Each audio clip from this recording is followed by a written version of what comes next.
author of the Royal Arch of Enoch, the Impact of Masonic Ritual, Philosophy, and Symbolism, and he's going to give us his take on the whole thing. Rob has also worked his way to a respectable 32nd degree Mason, just waiting on the invite for the big 33. Rob, welcome to the show, man. Oh, hi, Craig, and hello, Kyle, and it's wonderful to be here with you on HighersideChats, and it's wonderful to be here with you today. It's a pleasure to have you, man. I mean, you're very detailed in your knowledge of Freemasons and the history, the philosophy, the culture, and as I just said in the intro, there's a lot of controversy with the Masons, a lot of passionate opinions. So if you could, would you mind starting us off a bit with the history of the Masons and their influence? Sure. Yeah, you are correct. You will encounter, all sides, all angles on this material. Some people, I am one, of course. I've been a Blue Lodge Freemason since 1997. And of course, I joined the Scottish Rite and became a 32nd degree in 1999. But you are correct. You'll hear all kind of information on this group. The history of the Freemasons, the actual formation, I'm going to try to just give you a concise history in a brief amount of time. But believe me, I'm going to be skimming over a lot of material. So I mean, I want you and your audience to be aware of this. In a nutshell.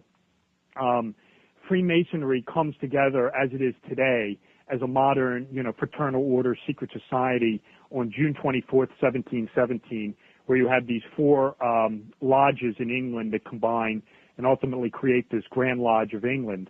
And interestingly, you were talking about the keepers of occult knowledge and Gnosticism. I mean, that date does have importance. This is, of course, a clear reference to the summer solstice when the sun is at its penultimate peak in the sky in the northern hemisphere. This would be, in Hebrew Kabbalah, where Apollo is driving his sun chariot, across the sky at his ultimate strength. And of course, I delve into the Royal Arch, and of course, the sun is the most important symbol in Freemasonry. Just right off the top, you've got the worshipful master, who's the guy who runs the Masonic Lodge. He sits in the east, representing the rising sun, which brings light, wisdom, knowledge to the world, as it were. But the group forms in 1717, and that's really your modern day birth of what you would call Freemasonry as it exists today. Now, some will tell you, and this gets into who you want to believe and who you want to listen to, that Freemasonry, of course, predates this. Shortly after its formation, a Presbyterian minister named Dr. James Anderson writes this thing called the Legendary Constitutions of Freemasonry. The full title is The Constitutions, plural, of Freemasonry, or of the Freemasons. I've seen it both ways. And he documents this legendary history of the Masons, and I stress that word, legendary. He gets into these guys were the temple builders from the Bible, building things like the Tower of Babel. That Adam's fig leaf in the garden was really a Masonic apron. Things like the medieval Germanic, Teutonic, European cathedral builders possessed these occult secrets of sacred geometry, things of that nature. His constitutions really, and it also contains like bylaws. Actually, in some cases, some versions of it actually contain songs about the Masons. I mean, that's really the basic bylaw of Freemasonry. This gets sort of turned on its head in 1737 when an Englishman named Andrew Michael Ramsay, who's living in France at the time, he's one of the co-founders of the Royal Society. He's a Roman Catholic, but he's also a Universalist. Just if you don't know what that is, or if basically it's a religious belief where Universalism is that at the end days and eventually all evil will be redeemed by God and even Satan himself. And it's in a nutshell that even all the devils and Satan and hell and all the bad people will ultimately be granted entrance into heaven because God is just sick of their suffering. It's called Universalism. And Ramsay, he also serves as the tutor of a guy by the name of what's his name? Charles Edward Stuart, who is Bonnie Prince Charlie. But at any rate, Ramsay writes this oration in 1737 to the Freemasonic lodges, and he says, essentially, I kind of don't really disagree with what Anderson is saying there about, Freemasons having these secrets of stoneworking, of cathedral building, of sacred architecture, of sacred geometry, of secret symbolisms. He said, I really don't disagree with that so much. He said, but that's really not the true history of Freemasonry. He said the true history of Freemasonry lies in this group of warrior Roman Catholic medieval monks called the Knights Templar, and that Freemasonry is pure Roman Catholicism. And he says that when the Templars were in the Holy Land crusading, that they encountered these sort of vestiges of these ancient mystery schools. This would, of course, been the ancient mysteries of things like Osiris, Isis, these leftover mystery schools from the Mediterranean, of things of like, the mysteries of Eleusis, where you have, the adoration of Demeter, Minerva. You have elements of Pythagoras being incorporated into this, philosophies related to Zoroastrianism, of Mithraism, and that essentially, while the knights were over there, they midwifed these secrets back to Europe, and as part of this mystery tradition was these Kabbalistic numerological secrets that these medieval stonemasons were using and incorporating into the creation of these medieval, Gothic cathedrals and so on. And out of Ramsay's oration is what is born what is called the Rite of Perfection, and this comes out in the 1740s, 1750s. This Rite of Perfection is these additional 25 degrees, which I say in my book, and we're getting into controversial subject matter here, but I don't mind it.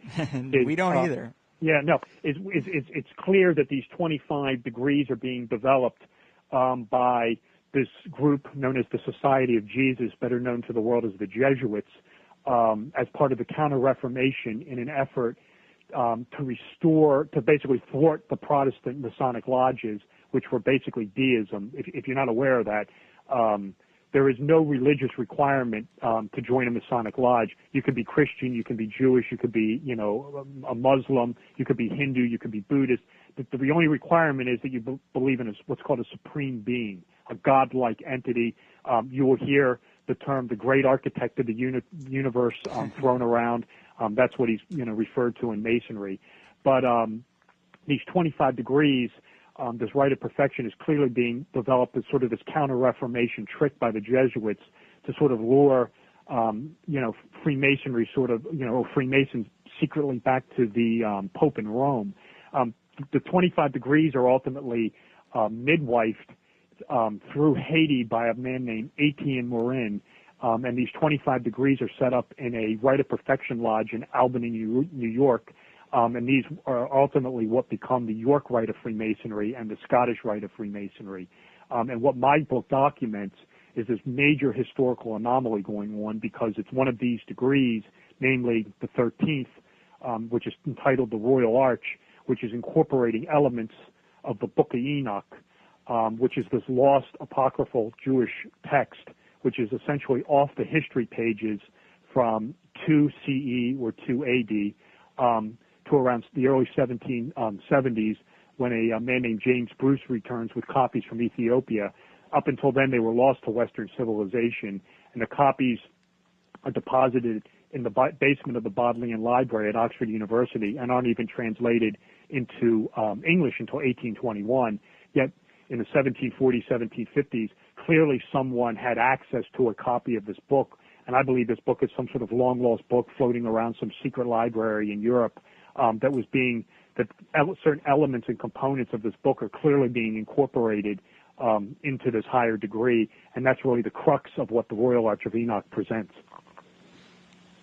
Man, that's a pretty good summary of the history. Well, you yourself a 32nd degree Mason, which I understand is the highest order one can work towards. Then after that, you have to be chosen from the top. Is that right?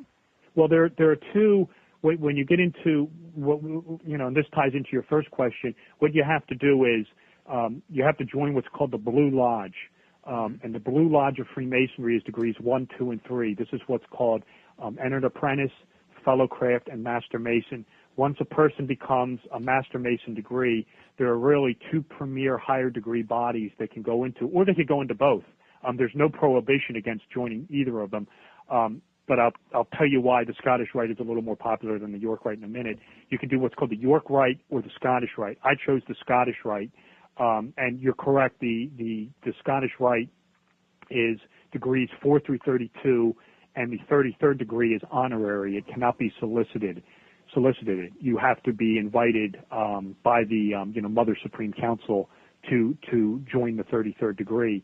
The York Rite, and this isn't meant to be negative or anything like that, so if it's coming off that way, that's not my intention.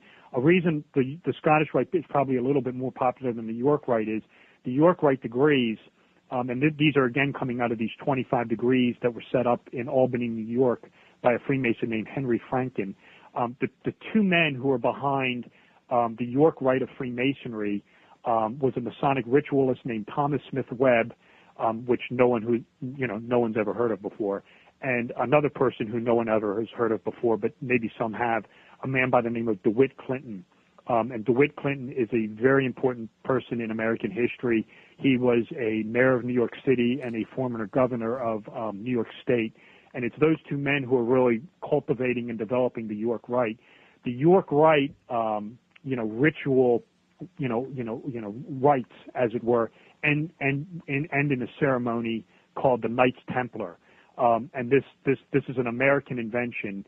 Now, granted, they incorporate all the elements, symbols, colors, standards of the medieval Knights Templars. The red, the white tunics, the white cape with the red cross of St. George. The only difference, and this is what separates this ceremonial from all others in Freemasonry, is in order to join the Knights Templar, you have to pledge your allegiance to Jesus Christ. If you are if you are Jewish or Buddhist or deist like me, and you're not a Christian, the Knights Templar isn't for you.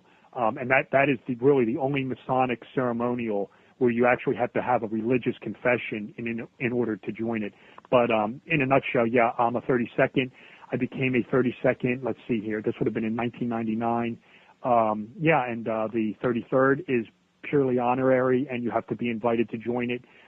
It's usually given to people who are, do a lot of charity work, political people, outstanding members in the community, as it were, is how you earn an invite to join the 33rd. That is a fascinating aspect to it. It creates another level of mystery. And the thing is I get a lot of emails once in a while that say, hey, man, don't pick on the Masons. Everything bad you hear is garbage. My uncle's a Mason. It's just a social club for drinking and yada, yada. And they seem so damn convinced. But to play devil's advocate for the other side and ask, isn't it possible that the first 32 degrees are a sort of social club or a community of do-gooders and philanthropists, and then the power-hungry, corrupt elite are at the top, and they only bring up the people that they know would play ball? It's kind of like a giant PR campaign, kind of like what the Vatican does with, your typical Catholics are good people, but then they're raping kids in the back of the church. But I don't really. My take on it would be a little bit more different than that. Is I wouldn't say so much that it's more of a where the 33rd is you're brought in or anything like that. Where I would say the information is getting lost is, and this is what I wrote the book about, and these doctrines are contained, is that basically what Freemasonry, both in the Blue Lodge and the higher degrees, are trying to relate is this sort of lost wisdom, what you would call the ancient mystery tradition, Gnosticism, the reawakening of a divine spark, and this information. And, the symbolism of the lodge, both the Blue Lodge and the higher degrees, this is what is lost on, what 99.9% of the Masons out there. And there's a reason why. And the reason is because when you join the lodge like I did in 1997, I mean, you're going to go through the rituals. I mean, just forget the high degrees for a minute. Mm-hmm. You're just going to go through the entered apprentice ritual. You're going to go through the fellow craft ritual, and you're going to go through the master mason ritual, and you're just going to come out of it like I did, thinking, so what? I mean, what's the big deal here? What is being lost is, and this is what, only 1 or 2% of your Masons do, and I did it, is you have to sit down and start reading the people like the Manly Palmer Halls of the world, like the Albert Pikes of the world, like the Albert Mackeys of the world, who explain what you would want to call the esoteric or even occult symbolism of what you just went through, because they don't even, most Masons don't even understand this. And, you get into these concepts, going back to Gnostic traditions of what you would call the dying and resurrected Sun Man, the attempting to awaken the divine spark in the person, concepts of, personal enlightenment. We tie in elements of Pythagoras, what you would call astrology, or what you would be more aptly to call astrotheology. These elements are all there, but unless you sit down, when you come home from work for 5 hours a night, and turn off the TV, and sit there and read, the Albert Pikes, the Manly Palmer Halls of the world, you're not going to understand this material. I put it in the Royal Arch of Enoch book. I've got a whole chapter on it, trying to explain this lost mystery tradition that's going on in the lodge, that most Masons, aren't aware of, and it's just, a fact of, it's just really what you would want to call just a sad fact of reality. I mean, who's got time for this stuff anymore when we all have, 9-to-5 jobs and, a wife and a kid? I mean, who's got time to read this material? But, I mean, the material's out there, and I talk about it in the Royal Arch, and that's what was lost in Freemasonry. However, I can tell you that there is a massive esoteric revival going on right now, where this knowledge, partly due to things like the internet, the National Treasure material, the Dan Brown material, where this is now becoming, and hopefully my book is becoming much more cognizant on people. Robert, I have a question. One of the most interesting things I find about Freemasonry is that they incorporate these elements of ritual, of ceremony, and of rites of passage. And for a lot of reasons, I think those are really interesting in maturation and growth and initiating people into more responsibility and more direct contact with, the universe that they are a participant with. And do you feel like that is those three that I mentioned, ritual, ceremony, and rites of passage, are kind of lost in our society? Do you think our society is not very good at providing those for people? I think that, I guess that's really a personal issue. I think that within the Masonic Lodge, I think they try to do this, but it's like I said, it's just the material, you're definitely right.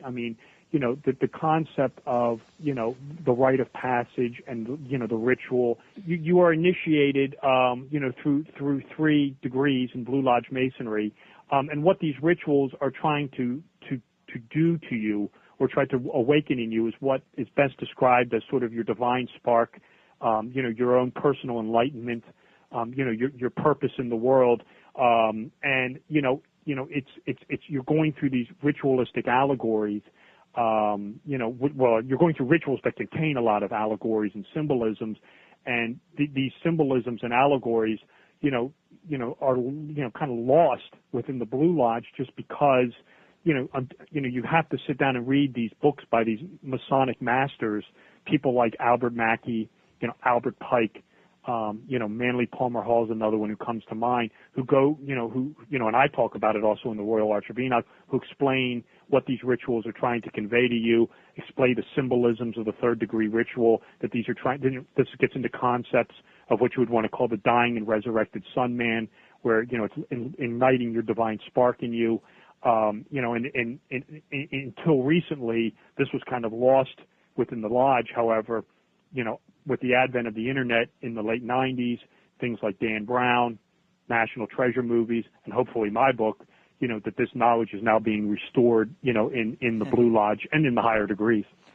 Yeah, I think people just sometimes get a little freaked out when they see like a map of Washington, D.C. And when you connect the landmarks, it makes a pentagram or the compass symbol or whatever it seems to be. Right. It's a bit creepy. And if a group had so much power as to influence the structuring of the layout of the nation's capital, what else are they orchestrating? I think that's what people start to wonder about. Well, I have a whole chapter on the Masonic and occult architecture of the Federal District. That comes straight out of when you get into these concepts of alignment, of these alignments and these symbols, that comes straight out of the world of a character named Hermes Trismegistus. And you have to know your Masonic lore here. Hermes in Freemasonry, it's a real long story. I'm going to really try to condense this as fast as possible.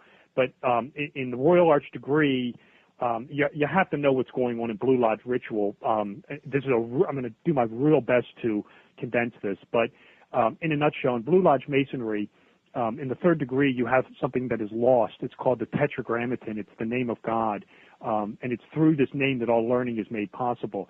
In a real brief nutshell, this word is recovered in the Royal Arch of Enoch degree, and it occurs in the secret underground vault. And this vault has already been breached by two characters, one named Hermes Trismegistus and the other named Pythagoras. They pronounce this name correctly, and they restore the literary pillar. Hermes restores the literary pillar, which all liberal arts and sciences come from. Pythagoras correctly pronounces it and restores mathematics. The two pillars were inscribed by Enoch and contain, information that he received from his visitation in the heavens, where he was taken by God in corporeal form and exposed to all this occult forbidden knowledge. He inscribes it on these two pillars, and these two characters, Hermes and Pythagoras, restore the knowledge. Hermes runs around with this thing called the Emerald Tablet, and on it is the Hermetic maxim called as above, so below, which is that if you're going to build buildings of importance, you want to align them to their, astral alignments. It's not negative. It's what he's trying to convey is you're drawing the power of the heavens where God is, where the stars are, down to earth. This is carried forward by two Renaissance masters. The first one is a guy by the name of Raymond Lully, who writes several treatises. He's a Christian mystic and says that basically the same sort of thing, that buildings of importance should be these astrological, occult memory temples that are trying to preserve this astral wisdom. And another person who kind of talks about this is a Dominican friar named Giordano Bruno, who talks about the buildings of import are memory temples, trying to preserve this lost sacred wisdom. But yeah, you get into the federal district, you have so much going on there. You have the whole thing with the broken pentagram over the White House, then you've got the obelisk, which is the Capitol, and then you've got it's the Washington Monument, and then you've got the dome on the Capitol. The dome, the obelisk, and the pentagram form the hieroglyph for the Egyptian dog star Sirius, who is, of course, in the Egyptian mysteries, Isis. This ties into Blue Lodge Freemasonry, where when we were talking that this character Hiram Abiff is building this Solomon's temple, and he possesses this lost word, or the secret word, which is the name of God. He's killed. The word is lost. And when Hiram Abiff's body's resurrected, the person has to form what's called the 5 points of fellowship. The 5 points are, of course, a pentagram that is a reference to the Egyptian dog star Sirius, or Isis. Well, why is that? Well, if you know your Egyptian mythology, Isis was a virgin goddess who also possessed the secret name of God, the secret name of Amun-Re-Ra, which she used to resurrect Osiris, her solar brother husband, so she could produce Horus.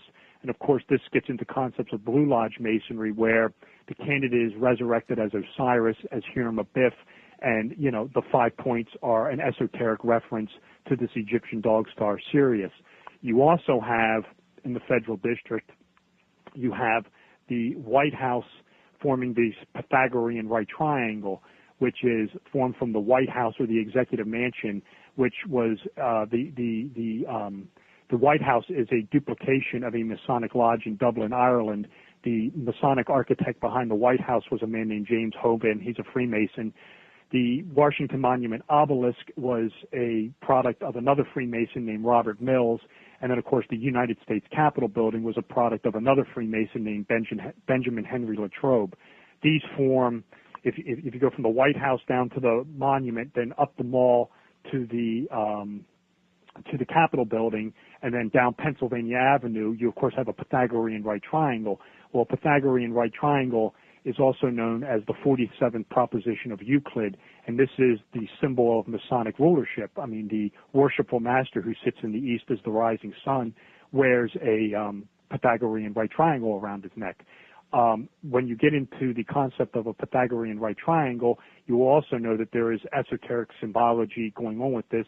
The one side in the ancient mysteries of a Pythagorean right triangle. The one side is the one side is Osiris, the other side is Osiris, and then of course the hypotenuse, which is formed between the two, is their solar divine child known as Horus. Well, in the federal district, the hypotenuse is of course Pennsylvania Avenue. Well, Pennsylvania Avenue is of course named after the state of Pennsylvania. And what's Pennsylvania? What's the Keystone State? I mean, what's a keystone? Well, a keystone creates a royal arch. And, without a keystone, a royal archway can't stand. And there is an entire cult history in the Royal Arch of Enoch book as to why Pennsylvania is known as the keystone. And that comes straight out of occult Royal Arch Freemasonry. I really was liking, you were talking about these mythologies of Sirius and Osiris and Horus, and how not only the stories, and the stories really represent solar deities here, we're talking about the sun and the moon, but how the stories as well as these symbols have been the exact same symbols since at least Egypt. And so the Egyptian mystery schools really, it's just changed a lot over time, but we're still using the same symbols. Do you find it interesting that we're still trying to understand these symbols that have been around for so long in human history? Yeah, I think I know where I know where you're going with this question, and the best way for me, and I agree with you. You get into these. I mean, it depends on who you want to talk to. I mean, they're definitely there in the Egyptian mystery schools. You will find this also in Druidism. You will find them in the mysteries of Mithras. You will find them in what's the other one? The mysteries of Eleusis, which was the Greco-Roman sort of mystery school. Where it's the whole thing of the dying and resurrected sun god. And this is in Blue Lodge Masonry, where the candidate is symbolically killed and brought back to life. This to me is almost what you would call a product of what what like Carl Jung would call the collective unconscious. Where it's just part of our being. It's just embedded in us as a whole. The whole thing with the sun being the light of the world. Your lunar symbology, which of course incorporates all over the place as your sacred feminine. And the 12 houses of the zodiac, which serve as these sort of Jungian archetypes, in society. I think that's the reason that it's still with us.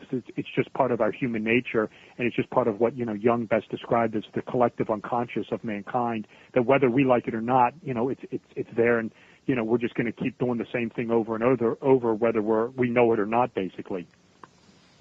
Well, it's interesting. I mean, even the Pennsylvania Avenue thing I thought was pretty fascinating. And, to have such detail built into the structure and naming of the nation's capital, you have to think that their influence was just as powerful in other areas, politically. Oh, absolutely. I mean, when the country is founded, I mean, and this is what I'm going to say here. I'm going to take it in a little bit of a different direction, but what I'm about to say is probably well known. I mean, obviously, a lot of the founders of this country, people like Washington, Franklin, people like that are obviously Masons. And what they're doing is they are using Freemasonry as a template to create this new nation. And I'll give you another example for this. You talked about like I'll just go into this real quick, and I'll go back to my original thought. You were just saying about the symbolism in Washington, D.C. You will see, I'm here in Baltimore, Maryland right now, and you will see this exact same symbolism in Baltimore, in the heart of downtown Baltimore, where in Washington, D.C., you have the domed building, which is the United States Capitol, looking over, overshadowing the Washington Monument, which is, the obelisk. You have this completely parodied in Baltimore, Maryland, where you have the dome building, which is the Baltimore Basilica, which was the first basilica in the United States, overlooking the first monument to George Washington in the heart of downtown Baltimore. Well, who did the Baltimore Basilica? Well, it's Benjamin Henry Latrobe. It's the same guy who did the United States Capitol building in D.C. Who did the Baltimore Washington Monument? Well, it's Robert Mills. I mean, it's the same exact guy who did the obelisk in the, in the Nation's Mall. I mean, so you'll see this, parodied and, copied all over the place.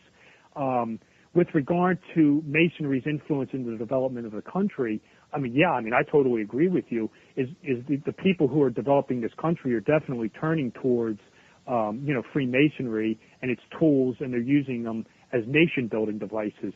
For example, we'll put the architecture aside for a minute, but like with after the Revolution was over and they're developing the United States Constitution, I mean, well, what do you have? I mean, you have the triple division of government, between an executive, which is, of course, the president, a legislative, which is, of course, the House and Senate, and a judiciary, which is, of course, the Supreme Court. Well, where are they getting this triple division of government from? That comes straight out of Blue Lodge Freemasonry, where the lodge is the governance is divided, thrice. You have the worshipful master who's, sits in the east as the rising sun, and of course, he is assisted by two other persons, the junior and senior wardens, who sit in the south and west, and they represent those three, chairs.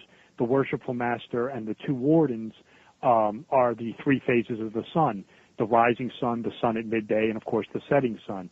So the entire triple division of government within the United States is based on the triple division of government, in a Masonic Blue Lodge, which is basically a solar allegory. So, I mean, right then and there, you will see Masonic, influence on the nation, on the development of the nation.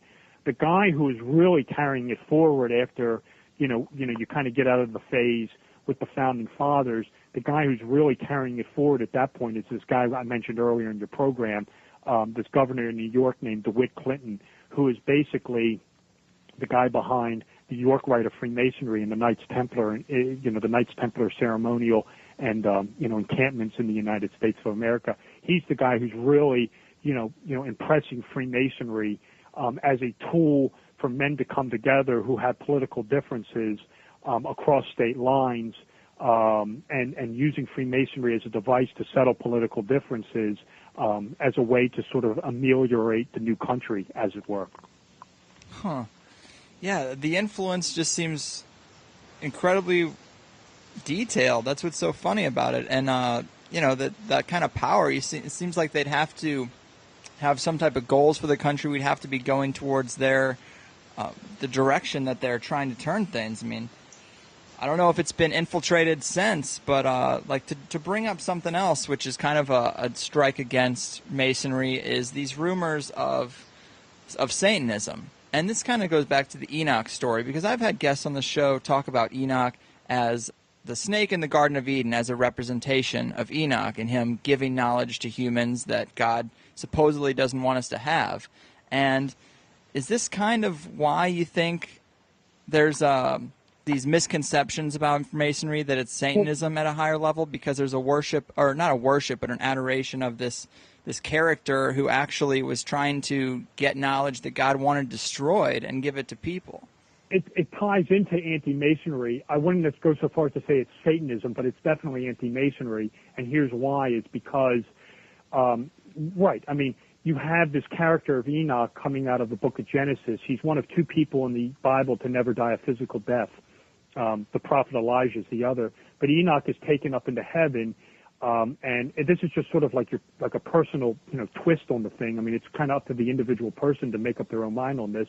But at any rate, he's taken up to heaven, the human form, and what the Book of Enoch documents is what he sees up there. He meets the archangels, and he interacts with this group of fallen angels named the Watchers, and it's through his interaction of both these two groups, these archangels and this other group called the Watchers, and I'm sure the Watchers are these fallen, angels that have fallen out of God's grace because they've come down to earth and had sex with the human women to create this sort of race of giants called the Nephilim. And this has displeased God. But it's through these interactions that Enoch gleans this occult esoteric knowledge that he ultimately brings back to earth. And this is the crux of anti-Masonry. I wouldn't go so far as, call it, it's anti-Masonry. It's not devil worship or anything. But what happens is Enoch, when he comes back down to earth with this knowledge, and let me just say this real quick. that it's two ways of looking at it. I mean, I don't deny this in any way, shape, or form. That within the Bible, within the Old Testament, I mean, the knowledge is definitely considered forbidden, and what you would kind of call unholy. I mean, I don't, I wouldn't go so far as to call it evil, but it's sort of discouraged.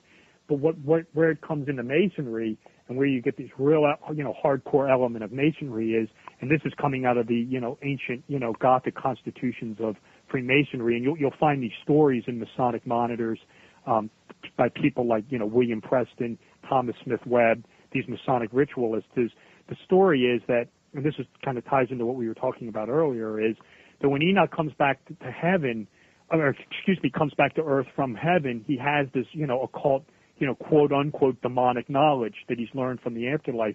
Well, what happens is he catches wind that the flood of Noah is coming. Enoch is either the great-grandfather or the great-grandfather of Noah. It's one of the two. It escapes me right now.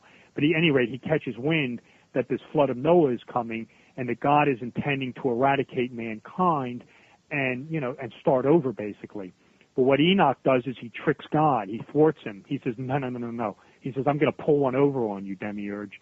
And what he does is he builds this secret underground vault he builds this secret underground vault under 9 archways. And what he does is he takes 2 pillars and he inscribes all the mathematical secrets he learned in the heavens from his interactions on one pillar. He inscribes the art of reading and writing, which one would call the 7 liberal arts and sciences, on the other pillar, and he buries them alongside the secret name of God in the secret underground vault to thwart the loss of this knowledge. And of course, Masonry in Masonic ritual and in its ceremonies and its philosophies, has it where this knowledge is restored to mankind. And this is coming straight out of this Royal Arch of Enoch degree, this higher degree, where this wisdom is restored by these 2 characters, Hermes Trismegistus and Pythagoras. And that's really the heart and crux of anti-Masonry in this country. Now, if you want to take it in another direction, you get into concepts of Lucifer. And I don't shy away from this, where you have Albert Pike and, talking about, is it Lucifer that bears the light, doubt it not? That comes straight out of the Morals and Dogma book. And then I talk about it in the Royal Arch book. And then, of course, the other Mason who talks about it is someone I was talking about earlier, a man by the name of Manly Palmer Hall. He writes a book called The Lost Keys of Freemasonry. And in it, and I'm paraphrasing here, I know that, he writes a line something to the effect of, he says something, when a man becomes a Mason, a 3rd-degree Mason, he said he's now the warrior, and now the seething energies of Lucifer are at his disposal. And believe you me, I cannot tell you how many YouTube videos I have watched, with people talking about these 2 passages over and over again. What I really think they're trying to talk about here is, and this gets sort of into your ancient mystery tradition again, is the concept of Lucifer is the planet Venus. Which rises before the sunrise in most, in the northern hemisphere on most mornings. And the reason that Venus associates with Lucifer is its false light. It's not the real light. The real light of the world is, of course, the sun, but it heralds the coming true light. And that is exactly what Albert Pike is talking about. He says, is it Lucifer that bears the light? Doubt it not. And he's right. Is it Venus that's announcing the true light, or the sun?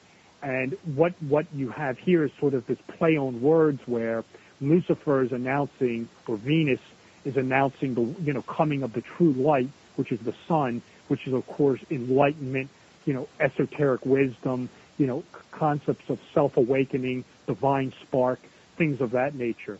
So I don't really see it as anything negative, but I mean I could see where someone would, though. I'm a big fan of Joseph Campbell and what he talks about mythology being a way for humanity to kind of project on kind of like a scale that's easy for the imagination to envision, but what we're really talking about is aspects of the human condition. And you said with Hermes' maxim of as above, so below, I think with symbolism and with mythology, and when we talk about Hermes and Sirius and what these characters did, it's also an element of like as without, so within. As we learn about these stories, we also learn about ourselves. I don't know. I guess just the power of these symbols is taken for granted, and how do we come to terms Well, let with? me answer your question this way. I think I understand what you're talking about. I mean, and this again gets back to kind of like the collective unconscious with Carl Jung is, we have these stories being told, and I agree with you with Joseph Campbell. And if you just want to like, if we just kind of want to move into sort of, with the mythology, with the lunar symbology, with the solar symbology, with the Egyptian symbology, with the mythology in general, whether it be, European, Teutonic, Greco-Roman, Middle Eastern, Persian, even Chinese, or Native American, and this being handed down. I'm going to kind of bring it into modern form right now is, if you want to look at some of this material, look at some of the most popular movies right now, where you'll see this exact same, sort of imagery that, we've talked about, during the course of this program where, in the final chapter of the Royal Arch of Enoch book documents some Masonic, and Enochian symbolism in movies. And I'm actually finished my second book, which is called Cinema Symbolism, where I go forward and I talk about more mythology, and these, mythological, what's the word I'm looking for? Monomyths. That's the word Campbell used in films. I mean, like, for example, let's just take, like the first Star Wars movie. This would have been episode 4. Where you have Luke Skywalker battling, the Sith Lord. Well, the name Luke Skywalker is the sun. I mean, the word Luke comes from the word lux, which is Latin for light, and then, what light skywalks? I mean, it's the sun. Who's the enemy? Who's the enemy of the sun in the Egyptian mysteries? I mean, it's Set. This is why the Dark Lords are, the Sith Lords, or the Seth Lords. That comes straight out of mythology. The sun has a lunar sister. Apollo has Diana. Well, who's Luke's lunar sister? Well, it's Leia, who is always dressed in the white robes of the moon. You will see that, carried forward in Star Wars. This is the Campbell monomyth. If you really want to see something interesting, and I know it's not the best of the Star Wars movies, I'll be the first to admit that, but you have something, Lucas did something really interesting in the first one, and in the first trilogy. This would have been episodes 1, 2, and 3, where you had the first one come out in 1999. This was the movie called The Phantom Menace. And I know it's not the greatest of the Star Wars movie, but just bear with me here with a minute. If you recall, if you've seen this movie, we are introduced to the Anakin Skywalker. This is Luke's father, and he's the little boy running around. Mm-hmm. And the Jedi Master is Liam Neeson. And Liam Neeson meets with Luke's mother, who is played by an actress named Pernilla August. And Liam Neeson, I think the character's name was Qui-Gon Jinn. He's this Jedi Master. He's fascinated with the little boy, and he says, who was his father? And the mother says, well, there was no father. Basically implying he was virgin birth. Well, Pernilla August, and this movie came out in 1999. Pernilla August, that same year in 1999, starred in a made-for-TV movie called Mary, the Mother of Jesus, where she played the Virgin Mary. And Jesus in that movie was played by Christian Bale, who went on to play the Batman in the Dark Knight movies. But you'll clearly see this parallel with, this virgin birth of Anakin, by the Virgin Mother, which is, of course, Shmi Skywalker. And the parallels with Anakin Skywalker and Jesus Christ are, of course, astounding. Now, Jesus, of course, never becomes this Dark Lord, but, of course, Anakin Skywalker, in episodes 2 and 3, is rejected by the temple elders.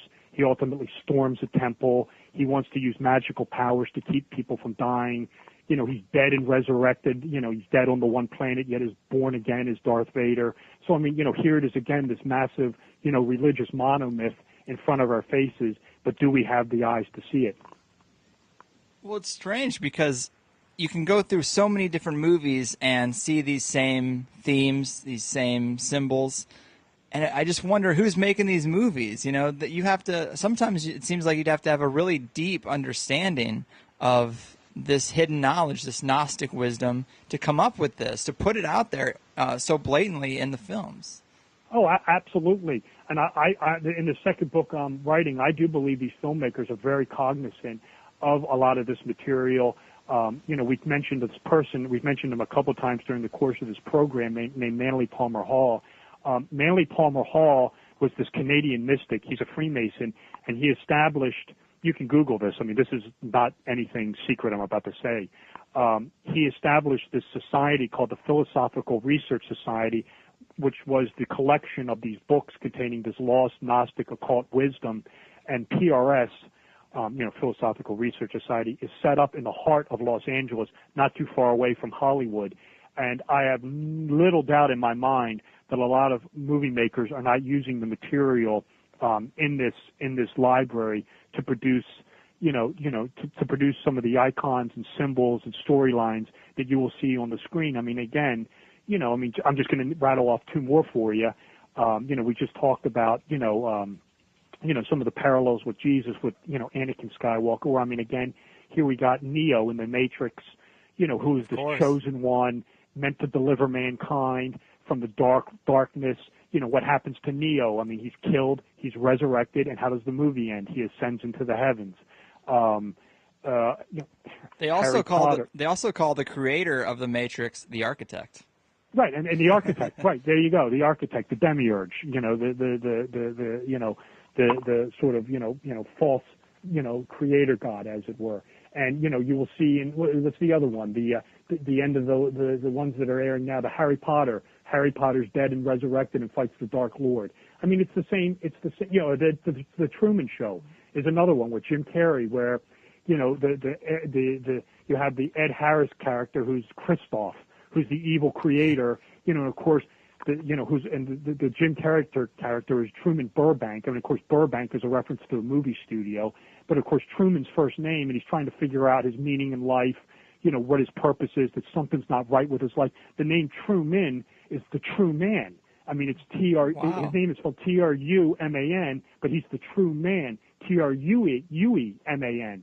So you have that entire Gnostic theme going on in that movie. How does the movie end? He goes out in the boat, to find out who he really is. That the concept of going out into a boat by yourself to discover who you are comes straight out of the Druidic mysteries. And how does the movie end? He ascends the staircase into heaven, as Jesus, and goodbye, see you later. I mean, it's the same theme over and over again. Huh. Another question I have about Jim Carrey specifically is he is in a lot of movies that have to do with, he's in Bruce Almighty that has to do with talking with God. He's in The Truman Show, which has to do with finding out yourself, existentialism. And he's the Green Man. He's a resonator of the Green Man in other movies.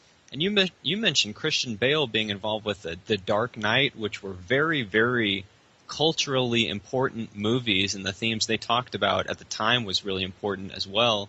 His first movie he was ever in as a child was called Empire of the Sun. He's American Psycho in a different movie. I don't know. I just feel like their careers are kind of steered to say things like Christian Bale is the sun resonator, but he's also the dark aspects of the sun. You can look at the three trilogies of the Batman being the first one, Batman Begins, basically meaning nighttime begins. The second one is The Dark Knight, meaning the whole passage. And then the third one being The Dark Knight Rises, kind of like now it's sunlight again. Now it's the end of that cycle. Yeah, that's absolutely right. I mean, you'll see this again, where in, and he, the Batman character, the Christian Bale character symbolically dies, but is alive for real. You see Alfred sees him across the table, and of course he's now with the Catwoman character, which is the sacred feminine in all this. But the one that's the real kicker in all this is in the final, and this is really the kicker, and if you go back and watch it, is in the final Matrix movie. I believe it was called Matrix Revolutions. The second one was Reloaded. Let me just say this. We don't have time to talk about it. The first Matrix movie is overloaded with Gnostic and Masonic, and we could do a whole show on the first Matrix movie alone. But at the end of the third Matrix movie, is the most astounding thing I've ever seen. Is when everything's corrected and the Matrix has rebooted itself and the architect has agreed, to kind of let people out of their little cages and live their lives. The little girl comes up to the woman who was the oracle, and but you'll see in the distance the sunrise. And the little girl says, "Oh, look, it's Neo. It's, there he is. He's the sun. He's the resurrected sun man." True.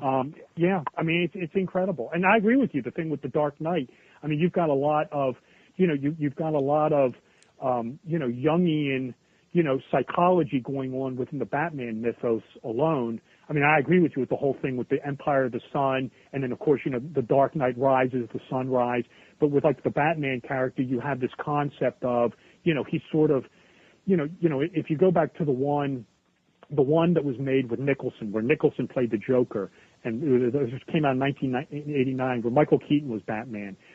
There's a line in there, I can't remember the character who says it, he says, he's like a vampire. He's like, that this Batman's a vampire. I mean, that is absolutely right. You've got this weakling, Bruce Wayne, who's running around in the daylight, weak, can't do anything, but as soon as the sun goes down, well, boom, here comes, the evil bat, the vampire who has all his powers, has all his gadgets, and this is clearly coming out of the world of Carl Gustav Jung, the shadow self taking over at night. I mean, this is Jekyll and Hyde at its purest notion. I don't know how deep it goes, but Christian Bale might be even Baal. You can think of it in terms of, I don't know, it kind of sounds like that to me. And Christian, itself is an interesting first name for him. Yeah. Yeah. Man, I love the movie stuff. I think it's really fascinating. But it just, again, it's like, did the Masons just stop making buildings and start making movies? Well, I think like I said, I'm writing this, I'm not writing it, I finished it. It's my second book, and I get into all the movie symbolism. And I believe, I kind of put forward in the book that, yeah, there are some movie makers who are aware of this occult, esoteric wisdom. Some of it could also be a product of what's called the collective unconscious, which is the works of Carl Gustav Jung. Yeah. That wouldn't surprise me either. And it's probably a little more of a rational explanation for it. But I mean, the symbolism, the iconography, some of the character development, there's some of their names. I agree with you guys. It's really not it's not a coincidence, in my opinion. Man. All right, man. Well, hey, it's about that time. It's been a great talk with you. Very honest. I do really appreciate it. I mean, is there anything you want to leave the people with? Maybe your website or where they can get your current book and next book? Yeah. Do you mind if I give my promotional material? Go for it. Okay, you can find me at the best way to buy the Royal Arch of Enoch book, or if you're interested in me and you just want to learn more about me, my website is www.robertwsullivaniv.com, and that's the letters IV because my name is Robert W. Sullivan IV. And again, that's www.robertwsullivaniv.com. You can go there. There's links to buy the Royal Arch of Enoch book. The movie book will be out in a couple months. There are links there to follow me on social media. You can go watch YouTube videos that I've made. This is all free. You can follow me on Twitter. There are links to like the Royal Arch of Enoch book, or, to become a fan on Facebook. You can like the Cinema Symbolism book on Facebook. These pages are all routinely updated. I have a media section. You can listen to other radio interviews I've done. And I please invite anyone to check it out. And again, www.robertwsullivan with 2 L's, IV.com. Good deal, Rob. It has been great talking to you once again. Hopefully we can do some more movie stuff when that book comes out. Oh, I'd love to, guys, and I appreciate you having me on the Higherside Chats. It was wonderful to be here with both of you today. Awesome, man. Well, take care, and thanks again. Enjoy the day. Thank you. Thanks, Robert. Wow, man. There we go. The Royal Arch of Enoch. What'd you think? I thought it was a great episode. I mean, some of the stuff was skimmed over really quick, considering the at-length depth, all of these individual topics. You could give a lot of attention and learn a lot if you delved a lot of time into a lot of the stuff he said and, just really passing references. But the mythology stuff and the mysticism is stuff I've been really fascinated by myself, and so I've done so much already reading into it that I was already revved up for this one. Yeah, man, it's starting to seem more to me like Masonry is just a modern-day Egyptian mystery school. They have this Gnostic wisdom, they drink some beers, but I don't know how deep they are involved in the shadow government conspiracy at this point. I don't know how many members of the elites are Freemasons, it's weird. We'll never really know, but I don't know how they really show their influence in terms of global events. That's kind of my concern. And I guess this wisdom is kind of like, to bring it back to Star Wars, it's like the Force. You have the wisdom. You can either be Darth Vader or Luke Skywalker. You can use it either way you want. And I wonder if the Masons have really any serious philosophy about using it for good or evil. And it's weird because at that high level, you have to be brought up. He said he's been a 32nd degree for how many years? 10 years? Over 10 years? Like 99, I think he said. 9, I think is what he said. So he's waiting. He's waiting for the call. Same year, I'm pretty sure that the original Matrix came out that year. Yes. And in the Matrix, Neo's passport expires on September 11th, 2001. It's crazy shit. And I don't know. It's just weird because you don't know where their influence ends and where another group's begins.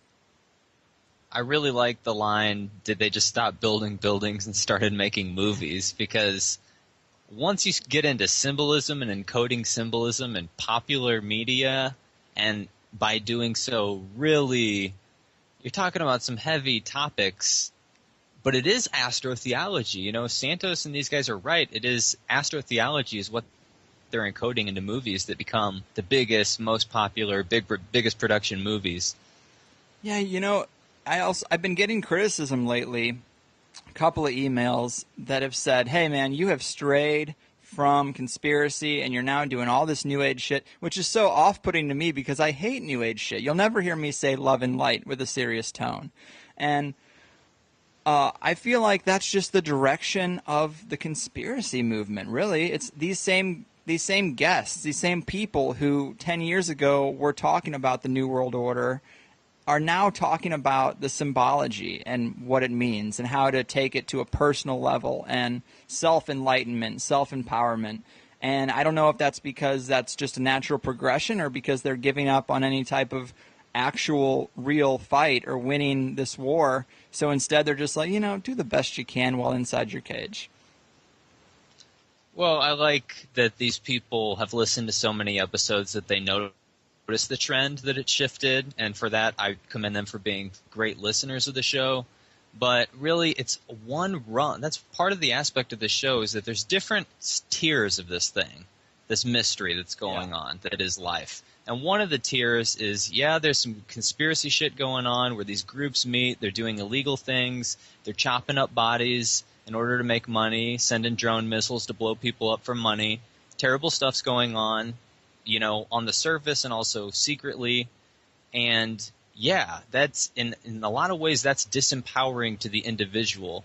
And then so on different levels you get more into, well, what is going on with the individual? And then you get to, I'm kind of in this human condition just like everybody else is, and I've got to learn how to become my own Luke Skywalker, my own Neo. I've got to become a champion of my own self and not worry so much about this or that group that's doing terrible shit, which will always happen.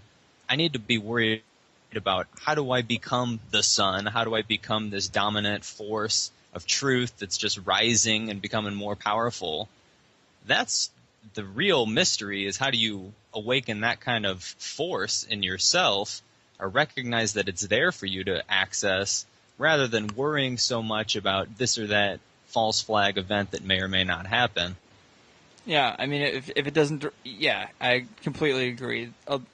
Every shooting in the past 2 years is some type of false flag, and then there's so many threads about why, and is it a gun control issue? And it is. I do think it's super important to try to predict the narrative that is coming down the pike. I mean, I love to do that. It's almost like a riddle, unfolding a riddle, and if you can get ahead of it and, I don't want to say predict, because you're not really predicting anything, but extrapolate the pattern and kind of see where it's going before it gets there. I mean, that to me is the ultimate proof of the conspiracy. For someone to come out and say, hey man, the cycle's coming around again and it's this date and we expect to see a shooting on right around this time, and then one happens, I mean, you've identified the problem. You've identified the narrative. Yeah, and just by noticing the patterns of what they have been doing the way they lay it out. There is an as above, so below symbolism to it when they do things, even in the news, even in the way Sandy Hook or anything like that plays out. There's so many ritualized elements that are trying to imply much bigger things about how dangerous strangers are and how we're all psychopaths and we're all need to be on medication, otherwise we're just going to just terrorize everybody. And there's all these subtle themes that they play on and they encode into politics just the same way that they encode solar symbolism into movies. It's funny you mentioned the psychopath thing, because just last week, Teresa lost her wallet. My girlfriend lost her wallet. She put it on top of her car. It blew off the car. About a week later, some guy calls up, or actually no, the weed doctor calls up and says, hey, somebody called and they found our card in your wallet and they have your wallet. You know, you can go get it here. And I guess the guy still had it or whatever. He was trying to get in touch with her. So she went to his house to get this wallet. And several friends were like, hey, you can't just go to some guy's house. This guy's going to rape you and kill you and blah, blah, blah. And I was at work, or I'd go too. But she was like, no, he's not. Of all the possible people he called in my wallet, he called the weed doctor. I'm pretty sure he's going to be okay. You know, my address is on a fucking card, and my address is on the license. He would just come in the middle of the night and rape me if he wanted to do that. You know, people are so paranoid that even an ultimate do-gooder is speculated on as being probably a rapist. And this has to, in the personal context, what this really has to do with is you are tensing up like you're about to be hit. You're so afraid of the unknown, of meeting a stranger, of being involved in some new situation. You're so goddamn afraid of the fact that reality actually just changes all the time and constantly puts you in situations you feel like you're not ready for. And so in response, you just kind of like fear everybody, and you say, I have this in-group, and these people are cool, but everybody else is just a terror, and I can't be around them. And I just feel like people like that are so tense and boxed up, and they don't feel good. They don't physically feel good. It's where it starts, is in the body. They don't feel good, and they just cannot relax.